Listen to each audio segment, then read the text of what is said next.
जय हिंद दोस्तों, स्वागत है आपका अपना चैनल टीचिंग करियर सेंटर पे। चलिए आज के इस वीडियो में हम लोग देखने वाले हैं ज्ञान बिंदु का होमवर्क सीरीज जो चल रहा था। ये बिहार दरोगा और बिहार पुलिस दोनों के लिए उतना ही इंपॉर्टेंट है, ये चीज़ हम आपको बता देते हैं। और होमवर्क सीरीज जो है ये 33 नंबर का चलेगा, इसके बाद 34, 35, 36 यूँ कंटिन्यू चलता रहेगा। इसमें जो है आपका 40% जो है सिलेबस कंप्लीट हो गया है। आज से हम लोग जो है बोल सकते हैं करंट अफेयर जो टॉपिक वाइज देखेंगे। जिस तरह आज हम लोग बजट देखने वाले हैं, इसी तरह आपको 20 से 25 दिन में टोटल टॉपिक क्लियर कर देंगे। तो आप आज से लेके 20 से 25 दिन तक आपको वीडियो को स्किप नहीं करना है, ठीक है। तो चलिए बिना देरी का हम लोग शुरुआत करते हैं। और इसका पीडीएफ तो आपको पता है कि टेलीग्राम लिंक पर मिल जाता है। तो जो भी टेलीग्राम लिंक से ज्वाइन नहीं किए हैं, प्लीज़ जाके टेलीग्राम पर ज्वाइन कर सकते हैं। तो चलिए बिना देरी का शुरुआत करते हैं। और अभी जो है सुबह में आपको 9 AM में जो है आपको पर डे जो है बिहार पुलिस का प्रीवियस ईयर कराया जाता है। तो उसको जाके एकदम जरूर देखिएगा, वहाँ से आपको ज़्यादा हेल्प मिलेगा, ठीक है। तो चलिए शुरुआत करते हैं आज के प्रश्न से। तो देखिए पहला क्वेश्चन आज का दिया गया है, भारत का पहला बजट कब और किस गवर्नर वायसराय के समय प्रस्तुत किया गया था। तो भारत का पहला बजट आपको पता है कि कब पेश किया गया था, 1860 में। कब पेश किया गया था, 1860 में। और उस समय याद रखनी है, व्यक्ति का नाम हो जाएगा जेम्स विल्सन। क्या बोलेंगे, जेम्स विल्सन। और गवर्नर अगर पूछेगा यानी वायसराय अगर आपको पूछेगा, तो वायसराय को ध्यान दीजिएगा कौन हो जाएगा, कैनिंग हो जाएगा। कौन हो जाएगा, उस समय किसका कार्यकाल था, लॉर्ड कैनिंग का कार्यकाल हो जाएगा। तो राइट आंसर यही हो जाएगा। अब यहाँ पर से थोड़ा सा समझिए, बजट बजट को जो है याद रखिएगा। यहाँ पर से जो सवाल आपको पूछा जाता है, अगर आपको पूछ दिया कि गणतंत्र भारत का, क्या बोलेंगे, गणतंत्र भारत का बजट सबसे पहले किसने पेश किया था, तो वो हो जाएगा जॉन मथाई के द्वारा। किसके द्वारा, जॉन मथाई के द्वारा हो जाएगा। वहीं पर अगर पूछ दिया कि स्वतंत्र भारत का, क्या बोलेंगे, स्वतंत्र भारत का बजट सबसे पहले किसने पेश किया था, तो वो हो जाएगा आपका आर सन्मुखम शेट्टी। क्या बोलेंगे, सन्मुखम शेट्टी हो जाएंगे। कौन हो जाएंगे, सन्मुखम शेट्टी हो जाएंगे, ठीक है। इसको एकदम ध्यान दीजिएगा, ये दोनों प्रश्न जो है यहाँ से बनते हैं। अब देखिए बजट की चर्चा तो हमारे संविधान में नहीं की गई है, लेकिन इसका जगह पे वार्षिक वित्तीय विवरण की चर्चा की गई है। किसका किया गया है, वार्षिक वित्तीय विवरण। और वार्षिक वित्तीय विवरण की चर्चा किस आर्टिकल में किया गया है, तो आर्टिकल 112 में किया गया है। इस तरह एकदम आपको ध्यान देते हुए चलनी है, ठीक है। चलिए बढ़ते हैं हम लोग अगले सवाल की तरफ। नेक्स्ट क्वेश्चन है, भारत का पहला डिजिटल बजट कब और किसके द्वारा पेश किया गया था। तो भारत का अगर बात करेगा, डिजिटल बजट जो है 2021 और 22 में पेश किया गया था। इसको हम लोग पेपरलेस बजट के नाम से भी जानते हैं। क्या बोलेंगे, पेपरलेस बजट के नाम से जानते हैं। और ये किसने किया था, तो याद रखनी है निर्मला सीतारमन ने। किसने किया था, निर्मला सीतारमन ने किए थे, ठीक है। तो इसको ध्यान दीजिएगा। चलिए बढ़ेंगे हम लोग अगले सवाल की तरफ। नेक्स्ट क्वेश्चन को ध्यान से देखिए। नेक्स्ट क्वेश्चन है, स्वतंत्र भारत का पहला बजट कब और किसके द्वारा पेश किया गया था। तो अभी तुरंत हमने बताया स्वतंत्र भारत का कब किया गया था, 1947 में किया गया था। और अभी तुरंत हमने बताया सनमुखम सेट्टी के द्वारा। किसके द्वारा, सनमुखम सेट्टी के द्वारा किया गया था, ठीक है। सनमुखम सेट्टी के द्वारा किया गया था। तो इसको एकदम ध्यान देते हुए चलनी है। चलिए आगे की बात करेंगे, बजट 2025-26 में कुल आवंटित राशि कितनी है, यानी कि 25-26 की बात करेगा कितना राशि है। तो याद रखिएगा 25-26 की जब भी बात करेगा तो ये हो जाएगा 34.96 लाख। क्या हो जाएगा, 34.96 लाख जो है बजट आवंटित राशि की गई थी, ठीक है। तो ये चीज़ को एकदम ध्यान दीजिएगा। यहीं पर व्यय भी लिख लीजिए। अगर व्यय आपको पूछ दिया कि व्यय राशि कितना किया गया था, तो ये तो आवंटित बची हुई राशि है। और खर्च राशि की बात करेगा तो ये हो जाएगा 50.65 लाख, ठीक है। ये चीज़ ध्यान दीजिएगा। चलिए नेक्स्ट क्वेश्चन की बात करेंगे, बजट 2025-26 में विकास में कुल कितने इंजन बनाए गए। विकास की बात करेगा तो कुल कितने इंजन बनाए गए, 4 इंजन बनाए गए थे। पहला कौन था, तो याद रखनी है कृषि। क्या हो जाएगा, कृषि हो जाएगा। दूसरा की बात करेगा तो MSME हो जाएगा। क्या हो जाएगा, MSME हो जाएगा। तीसरा की बात करेगा तो निवेश हो जाएगा। क्या हो जाएगा, निवेश। और चौथा की बात करेगा तो ये हो जाएगा निर्यात। क्या हो जाएगा, निर्यात हो जाएगा, ठीक है। ये चीज़ ध्यान दीजिएगा। नेक्स्ट क्वेश्चन की बात करेंगे। नेक्स्ट क्वेश्चन है, प्रधानमंत्री जन धन योजना कब शुरू की गई थी तथा इसके कितने करोड़ किसान लाभान्वित होंगे। मतलब प्रधानमंत्री धन योजना जो है कब शुरू किया गया था और इसमें कितने करोड़ को किसान को जो है लाभ मिलेगा, ये चीज़ पूछा गया था। ये तो स्टार्ट किया गया था कब, 1998 में स्टार्ट किया गया था। और बोल सकते हैं कि कितने करोड़ को, तो याद रखनी है 3 लाख को किया गया था। कितना, क्या करोड़ को, 3 लाख को, मतलब सॉरी 3 लाख नहीं, बोल सकते हैं 1.7 लाख करोड़। क्या बोलेंगे, 1.7 लाख करोड़ को जो है इसमें लाभान्वित किसान को मिला गया था। और ये स्टार्ट जो किया गया था 1998 में नहीं, बल्कि 2025-26 में स्टार्ट किया गया है। कब किया गया है, 2025-26 में स्टार्ट किया गया है, ठीक है। तो इसको एकदम ध्यान देते हुए चलनी है। बढ़ेंगे हम लोग अगले सवाल की तरफ। नेक्स्ट क्वेश्चन देखिए क्या बोला गया, संशोधित ब्याज योजना के तहत केसीसी के माध्यम से कितनी लोन राशि को प्रावधान किया गया, ये चीज़ पूछा गया। तो याद रखिएगा, संशोधित ब्याज योजना से जो है किसके माध्यम से कितनी लोन राशि प्रावधान किया गया है, ये क्वेश्चन आपसे पूछा गया। तो ये कितना लोन पास किया गया है, तो याद रखनी है 3 लाख। क्या बोलेंगे, 3 लाख किया गया है, तो ये याद रखिएगा। और अभी वर्तमान में कितना कर दिया है, 5 लाख रुपया कर दिया है। कितना कर दिया है, 5 लाख रुपया कर दिया गया है। ठीक है, चलिए नेक्स्ट क्वेश्चन देखिए, बात करेंगे वित्त वर्ष 2025 में राजकोषीय घाटा कितने रहने का अनुमान है तथा वर्ष 2026 तक कितना राजकोषीय घाटा का लक्ष्य रखा जाएगा, ये चीज़ पूछा गया। तो यहाँ पर 2025 और 26 की बात कर रहा है। तो जब 2025 और 26 की बात करिएगा तो ये कितना हो जाएगा, 4.4% तक। क्या बोलेंगे, 4.4% तक राजकोषीय घाटा रखने का अनुमान किया गया है। वहीं बात करिएगा 2024-25 भी देख लीजिए, हो सकता है ये भी आपको पूछ देता है एग्जाम में। 2024-25 की बात करिए, कितना किया गया था, 4.8% किया गया था। और इससे भी आगे अगर 2026 से बाद की बात करेंगे, 2026 के बाद की बात करिएगा, यहाँ पर कितना रखने का लक्ष्य रखा है, 4.2%। इन तीनों बात को ध्यान देते हुए चलनी है। ठीक है, चलिए आगे की बात करेंगे। पांडुलिपियों के सर्वेक्षण व संरक्षण के लिए किस मिशन की शुरुआत की गई थी। ये जो पांडुलिपियों के सर्वेक्षण के लिए जो किया गया था, ये बोल सकते हैं कि किस मिशन की शुरुआत किया गया है, तो याद रखनी है ज्ञान विकास मिशन। क्या बोलेंगे, ज्ञान विकास मिशन की शुरुआत किया गया है। तो याद रखिएगा, इस तरह के प्रश्न आपके एग्जाम में देखने को मिलेंगे। आगे की बात करेंगे, गीक श्रमिकों के पहचान पत्र तथा स्वास्थ्य देखभाल भारत सरकार की किस योजना के तहत किया जाएगा। तो गीक श्रमिकों के पहचान पत्र तथा स्वास्थ्य देखभाल भारत के किस बोल सकते हैं योजना के तहत किया जाएगा, ये चीज़ पूछा गया है। तो याद रखिएगा, इनको बोलते हैं हम लोग जन आरोग्य योजना। क्या बोलेंगे, जन आरोग्य योजना के नाम से जानते हैं, जन आरोग्य योजना के नाम से जानते हैं। तो ये चीज़ ध्यान दीजिएगा। और ये कहाँ से स्टार्ट हुआ था, तो बोल सकते हैं ये स्टार्ट की बात करेगा तो ये स्टार्ट हुआ था 2018 में हुआ था, और झारखंड के रांची से हुआ था। क्या बोलेंगे, झारखंड के रांची से स्टार्ट हुआ था। ठीक है, तो इसको ध्यान देते हुए चलनी है। चलिए आगे की बात करेंगे। नेक्स्ट क्वेश्चन यहाँ पर है, जल जीवन मिशन योजना का विस्तार किस वर्ष तक किया गया। तो जल जीवन मिशन योजना का विस्तार जो है किस वर्ष तक किया गया, 2028 तक कर दिया। कब कर दिया, 2028 तक कर दिया है। इसको ध्यान दीजिएगा।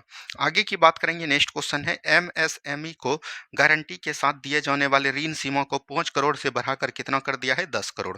कितना कर दिया है, 10 करोड़ कर दिया है। तो ये भी बात को याद रखनी है। ठीक है, चलिए नेक्स्ट क्वेश्चन है, मेक इन इंडिया को निरंतरता देते हुए राष्ट्रीय विनिर्माण मिशन कब शुरू किया गया। तो मेक इन इंडिया को निरंतरता देते हुए कब तक किया गया है, तो याद रखनी है 2025 में शुरू किया गया है। कब किया गया है, 2025 में शुरुआत की गई है। बात करेंगे आगे सवाल की, उड़ान योजना के तहत और कितने गंतव्यों से क्षेत्रीय संपर्क बढ़ाया गया।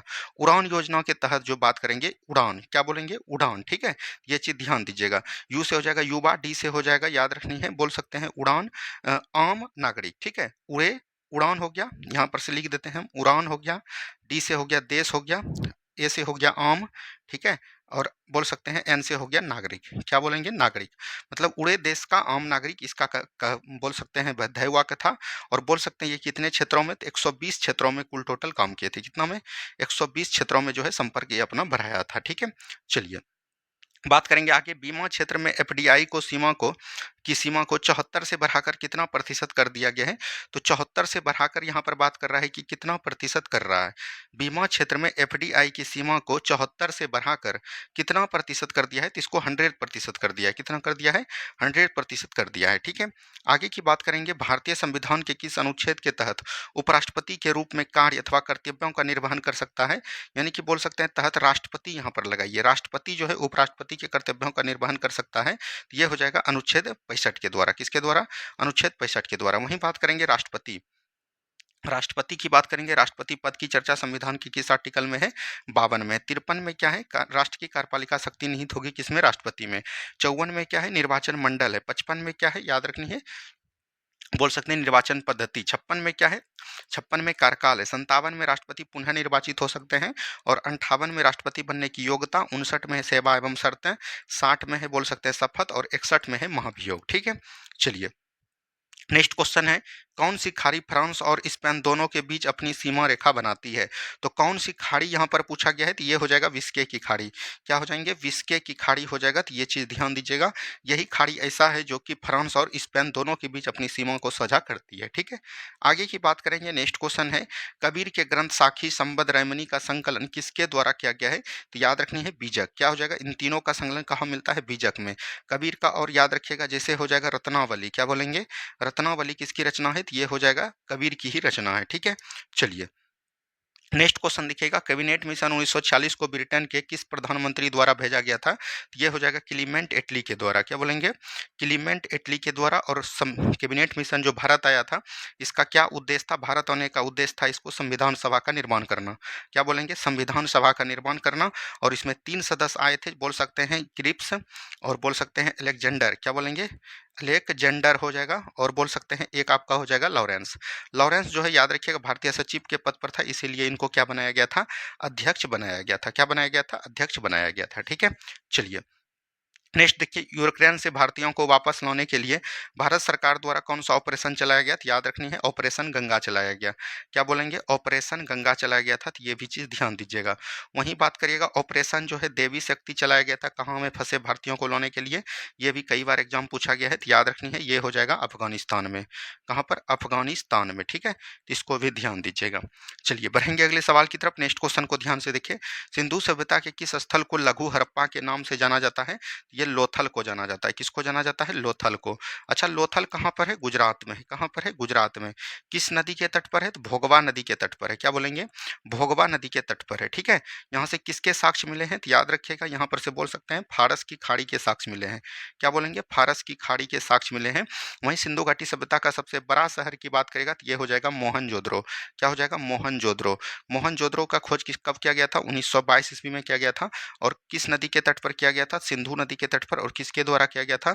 राखल दास बनर्जी के द्वारा किया गया था। ठीक है, जिस तरह आगे प्रश्न आएगा हम वहां पर आपको डील कर देंगे। नेक्स्ट क्वेश्चन देखिए, भारत में पहली बार आर्थिक जनगणना की गई थी, कब की गई थी? किस संस्था द्वारा किया गया था? भारत में जब पहली बार बोल रहा है कि आर्थिक जनगणना किसके द्वारा किया गया था, तो यहाँ पर से ये याद रखिएगा 1977 में किया गया था। कब किया गया था? 1977 में। और किसके द्वारा? सीएसओ के द्वारा। वहीं पर भारत में अगर पहली जनगणना की बात करेगा, भारत में पहली जनगणना, ठीक है, पहली जनगणना की बात करेगा तो वो हो जाएगा 1872 में। और किसके द्वारा किया गया था? मेयो द्वारा। और वहीं पर बात करेगा भारत में नियमित जनगणना किसके द्वारा प्रारंभ किया गया था? तो वो 1881 में। और किसके द्वारा? तो लॉर्ड रिपन के द्वारा। ठीक है, तो इन सभी बातों को ध्यान देते हुए चलनी है। आगे की बात करेंगे, मानव शरीर में गुब्बारे नुमा संरचना जो गैसीय आदान प्रदान करती है उसको हम लोग क्या बोलते हैं? तो उसको हम लोग बोलते हैं वायु कोष। क्या बोलेंगे? वायु कोष बोलेंगे। या इसी को जो है हिंदी में बोला जाता है, याद रखनी है, कुपिका। क्या बोलेंगे? कुपिका। या इसी को इंग्लिश में बोला जाता है एल्वोलाई। क्या बोला जाता है? एल्वोलाई बोला जाता है। ठीक है, चलिए नेक्स्ट क्वेश्चन देखिए, जब प्रकाश की किरण एक माध्यम से दूसरे माध्यम में प्रवेश करती है तो वह विचलित हो जाती है। इस परिघटना को क्या कहते हैं? प्रकाश का अपवर्तन का नियम। क्या बोलेंगे? प्रकाश के अपवर्तन का नियम को कहते हैं। क्या बोलते हैं? प्रकाश के अपवर्तन के नियम को से जानते हैं। प्रकाश के अपवर्तन के कई सारे नियम है। जैसे बोलेगा आपको सिक्का जो है बाल्टी में जो है थोड़ा सा मुड़ा हुआ प्रतीत दिख रहा है। ठीक है, छड़ी जो है उठा हुआ प्रतीत दिख रहा है, मछली अपने वास्तविक गहराई से उठा हुआ प्रतीत दिख रहा है। ये सब किसका कारण है? प्रकाश के अपवर्तन का कारण है। आगे की बात करेंगे, भारत में पहली बार इतिहास, इमारतों और धरोहरों की सुरक्षा और मरम्मत के लिए भारतीय पुरातत्व की स्थापना किसके द्वारा किया गया? देखिए, एक होता है भारतीय पुरातत्व। क्या बोलेंगे? भारतीय पुरातत्व की स्थापना। भारतीय पुरातत्व की स्थापना अगर बात करेगा ये किसके द्वारा किया गया था, तो ये चीज पूछा गया। ये 1904 में किया गया था। और बोल सकते हैं 1904 में ये किसके द्वारा? करजन के द्वारा किया गया। और एक है, याद रखनी है, यहीं पर बात कीजिएगा, तो यहीं पर एक होता है पुरातत्व सर्वेक्षण। क्या बोलेंगे? पुरातत्व सर्वेक्षण। पुरातत्व सर्वेक्षण के जनक कौन हो जाएंगे? तो याद रखनी है, अलेक्जेंडर कनिंघम हो जाएंगे। क्या बोलेंगे? अलेक्जेंडर कनिंघम हो जाएंगे। ठीक है, ये दोनों बात को ध्यान दीजिएगा। तो यहाँ पर भारतीय पुरातत्व पूछ रहा है, तब आपका करजन हो जाएगा 1904 में। ठीक है, चलिए बढ़ेंगे अगले सवाल की तरफ। नेक्स्ट क्वेश्चन को ध्यान से देखें, प्रारूप समिति के सदस्यों की डीपी खेतान और बीएल मिश्रा के जगह पर बीएल मित्रा होगा, बीएल मित्र के जगह पर किसको लाया गया? देखिए, प्रारूप समिति की बात करेगा तो इसका गठन कब किया गया था?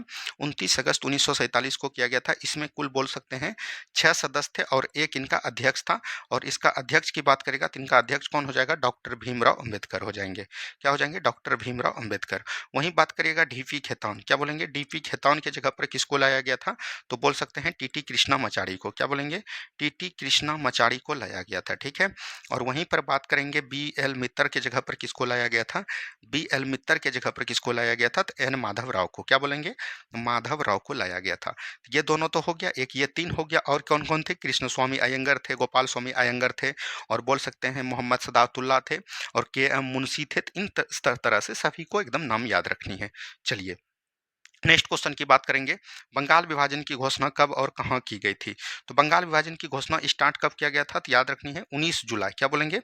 19 जुलाई या कभी-कभी 20 जुलाई भी दिया जाता है। तो 19 जुलाई 1905 को घोषणा किया गया था। और इस घोषणा के बावजूद याद रखिएगा एक आंदोलन चलाया गया जिसको हम लोग स्वदेशी आंदोलन के नाम से जानते हैं। और ये कब चला था? 7 अगस्त 1905 को।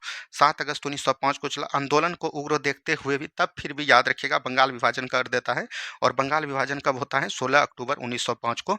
और बंगाल को दो भागों में बांट देता है, एक पूर्वी बंगाल और बोल सकते हैं एक जो है पश्चिमी बंगाल। ये चीज ध्यान दीजिएगा। और ये बांटने वाले कौन थे? तो याद रखिए उस समय बंगाल के गवर्नर कौन हुआ करते थे? करजन हुआ करते थे। और पूर्वी बंगाल की राजधानी कहाँ पर किया? ढाका। और पश्चिमी बंगाल की राजधानी कहाँ पर किया? कोलकाता किया। कहाँ पर किया? कोलकाता। ठीक है, चलिए नेक्स्ट क्वेश्चन देखिए, भारत के पूर्वी लद्दाख केंद्र शासित में उच्च अक्षांश पर अवस्थित राष्ट्रीय उद्यान कौन सा हो जाएगा? तो ये हो जाएगा हेमिस राष्ट्रीय उद्यान। क्या हो जाएगा? हेमिस राष्ट्रीय उद्यान हो जाएगा। ठीक है, ये चीज ध्यान देनी है। चलिए बढ़ेंगे अगले सवाल की तरफ। नेक्स्ट क्वेश्चन है, 34वां और 35वां ओलंपिक खेलों का आयोजन क्रमशः कहाँ किया जाएगा? देखिए 34वां 35वां, ठीक है, और अभी वर्तमान में कौन हुआ? 33वां हुआ। 34वां कब होगा? 2028 में होगा। 35वां कब होगा? 2032 में होगा। और 33वां कब हुआ? 2024 में हुआ। ये तो कहाँ पर हुआ? तो पेरिस में हुआ, पेरिस ओलंपिक के नाम से। और इसके पहले 32वां हुआ था जिसको हम लोग जानते हैं टोक्यो ओलंपिक के नाम से। ठीक है, अब देखिए 34वां जो होगा ये कहाँ पर होगा? लॉस एंजिल्स में होगा। कहाँ पर होगा? लॉस एंजिल्स में होगा। तो ये चीज़ ध्यान दीजिएगा। और 32वां की बात करेगा, 35वां 2032 में जो होगा ये कहाँ पर होगा? तो ऑस्ट्रेलिया में होगा। कहाँ पर होगा? ऑस्ट्रेलिया में होगा। और ऑस्ट्रेलिया के बोल सकते हैं ऑस्ट्रेलिया के बिस्बेन में होगा। कहाँ पर होगा? बिस्बेन में होगा। तो इसको भी नाम याद रखिएगा। और ये लॉस एंजिल्स कहाँ पर है? यूएसए में। कहाँ पर है? अमेरिका में। ठीक है, चलिए नेक्स्ट क्वेश्चन देखिए, निक्षय पोषण योजना का संबंध किससे है? तो निक्षय पोषण योजना का संबंध हो जाएगा टीबी से। टीबी जो बीमारी आपका होता है इसी को हम लोग तपेदिक के नाम से जानते हैं। ठीक है, इसी को हम लोग क्षय रोग या क्षमा रोग से नाम से भी जानते हैं। ठीक है, इन सभी बातों को ध्यान दीजिएगा। ये किसको प्रभावित करते हैं? फेफड़ा को प्रभावित करते हैं। किसको? फेफड़ा को प्रभावित करते हैं। नेक्स्ट क्वेश्चन देखिए, चार्ल्स वुड द्वारा भारत में तत्कालीन गवर्नर जनरल लॉर्ड डलहौजी को 1854 में एक सुझाव पत्र भेजा जिसे क्या कहा कर दिया? याद रखनी है, वुड डिस्पैच। क्या बोलेंगे? वुड डिस्पैच बोला गया। क्या बोला गया? वुड डिस्पैच बोला गया। तो इसको एकदम ध्यान देनी है। चलिए नेक्स्ट क्वेश्चन देखिए, महात्मा गांधी के किस सत्याग्रह आंदोलन को प्रथम असहयोग आंदोलन कहा गया? प्रथम असहयोग आंदोलन किसको बोला गया? अहमदाबाद मिल मजदूर हड़ताल। क्या बोलेंगे? अहमदाबाद जो है मिल मजदूर जो हड़ताल किया गया था उसी को बोला गया। और अगर पहला बोलेगा आपको कि सविनय अवज्ञा आंदोलन किसको कहा गया?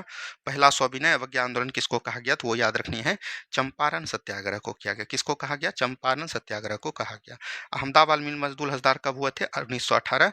और चंपारण सत्याग्रह कब हुए थे? तो 1917 में। ठीक है, चलिए नेक्स्ट क्वेश्चन की बात करेंगे, संयुक्त राज्य अमेरिका में चलने वाली गर्म एवं शुष्क स्थानीय पवनों को क्या कहा जाता है? अमेरिका में बहने वाली हवा को क्या कहते हैं? चिनूक कहते हैं।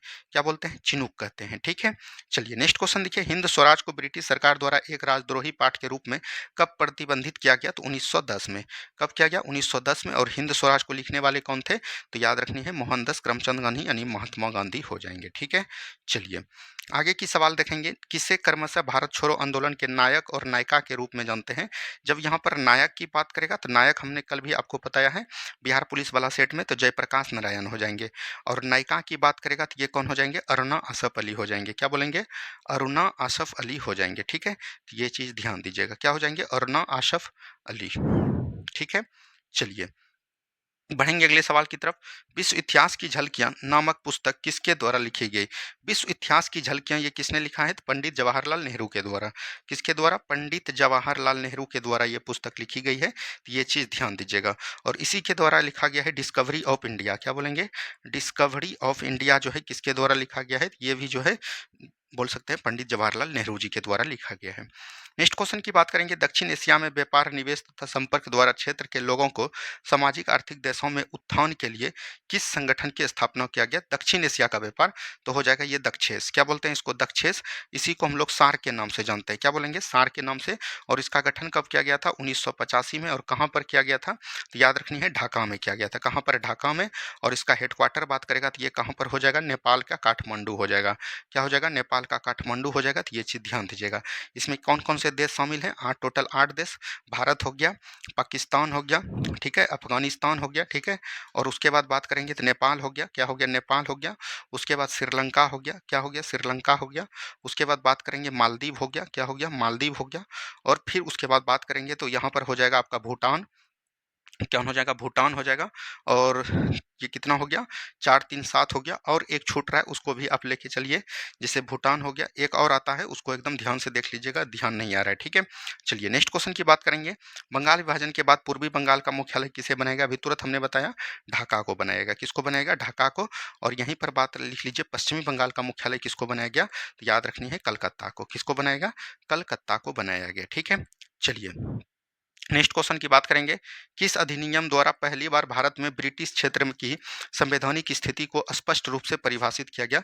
तो किस अधिनियम द्वारा भारत में पहली बार ब्रिटिश क्षेत्र की संवैधानिक को, ये हो जाएगा 1813 का चार्टर अधिनियम। भारत का चार्टर अधिनियम हो जाएगा इसी के द्वारा। और इसी में जो है सबसे पहले शिक्षा के लिए बात किया गया था, और शिक्षा के लिए प्रति वर्ष जो है 1 लाख रुपया खर्च करने की बात किया गया था। 1 लाख रुपया, लेकिन ऐसा हुआ नहीं, तो ये चीज़ भी आपको याद रखनी है। चलिए नेक्स्ट क्वेश्चन की बात करिए। खर्च कम करने के लिए तथा प्रशासन में सुधार के लिए वैकल्पिक नीति संसद के किस समिति द्वारा तैयार किया जाता है? तो ये जो है प्रकलन समिति द्वारा तैयार किया जाता है। किसके समिति के द्वारा? प्रकलन समिति के द्वारा तैयार किया जाता है। और प्रकलन समिति बोल सकते हैं ये जो है सबसे बड़ा समिति होता है। क्या होता है? सबसे बड़ा समिति कौन होता है? तो याद रखनी है सबसे बड़ा समिति प्रकलन समिति। इसमें कुल 30 मेंबर होते हैं। कितना मेंबर होते हैं? 30 मेंबर होते हैं। और 30 का 30 मेंबर कहाँ से होता है? लोकसभा से होता है। कहाँ से होता है? लोकसभा से होती है, ठीक है। चलिए नेक्स्ट क्वेश्चन है, भारत का सबसे पुराना उच्च न्यायालय कौन सा है तथा कब स्थापित किया गया? तो भारत का पहला पुराना उच्च न्यायालय की बात करेगा तो ये हो जाएगा कलकत्ता उच्च न्यायालय।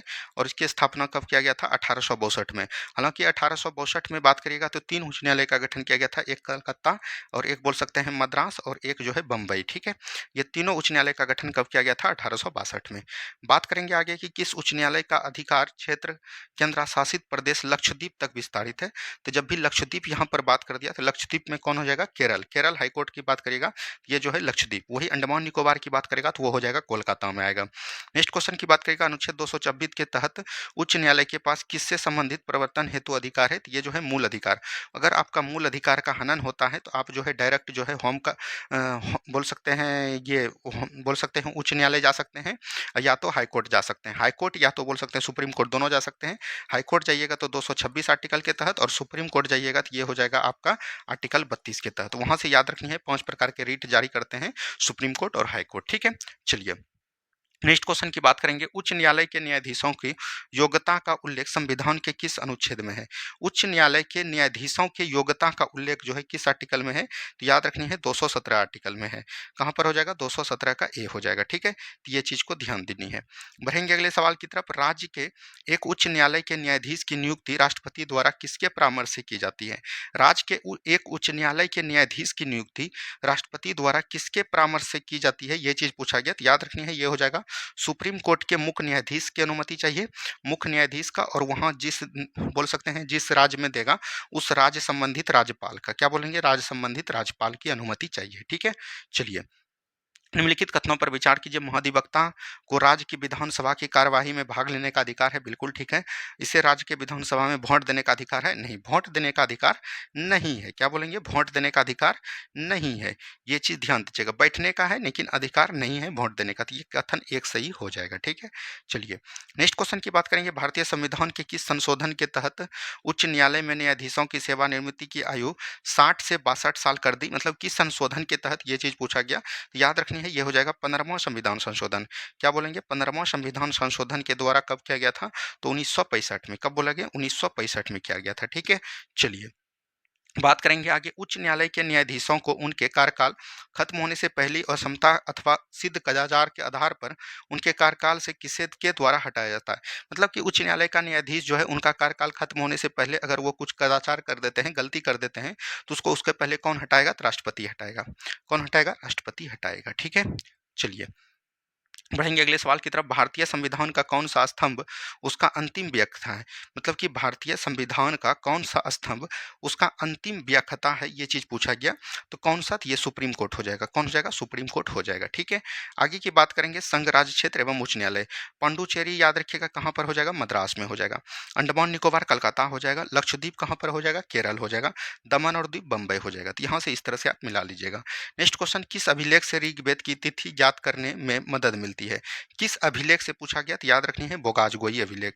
क्या बोलेंगे? बोगाज गोई अभिलेख हो जाएगा। ठीक है, बोगाज गोई अभिलेख से ऋग्वेद की प्राप्ति होती है। नेक्स्ट क्वेश्चन की बात करेंगे, किस अभिलेख से अशोक का नाम स्पष्ट उल्लेख किया गया?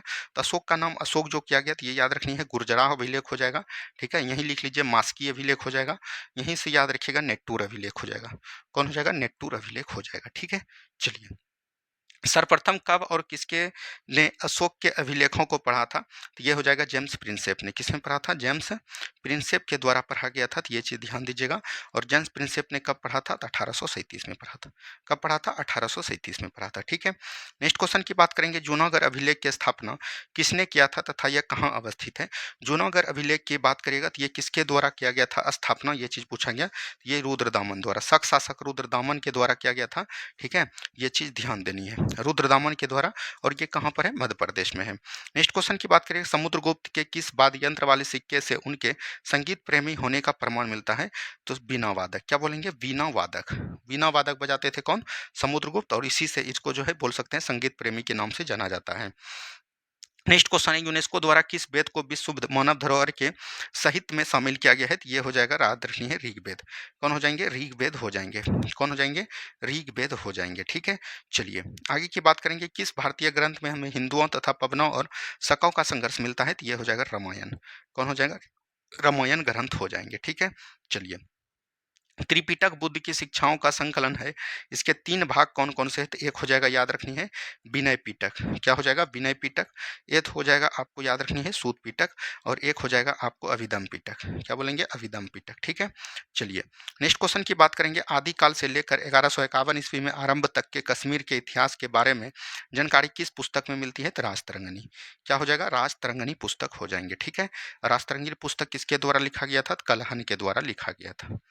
बढ़ेंगे अगले सवाल की तरफ। नेक्स्ट क्वेश्चन है, यक्ष और यक्षिणी के विरह और प्रेम का वर्णन किस अनुच्छेद में मिलता है? अनुच्छेद नहीं, यहाँ पर पुस्तक दीजिए, किस पुस्तक में मिलता है? अनुच्छेद को पार भी बोलते हैं, पुस्तक भी बोलते हैं। तो याद रखनी है, ये हो जाएगा मेघदूतम में। किस में मिलता है? मेघदूतम। और मेघदूतम किसकी रचना है? कालिदास की रचना है। किसकी है? कालिदास की रचना है। ठीक है, चलिए नेक्स्ट क्वेश्चन है, भारत का लगभग 30% क्षेत्रफल 3 राज्यों में समाहित है, वे कौन कौन से हैं? भारत का लगभग 30% क्षेत्रफल 3 राज्यों में समाहित है, और वो कौन कौन है? ये चीज पूछा गया। तो 3 राज्य कौन कौन होगा? ये चीज क्वेश्चन यहाँ पर से पूछा गया।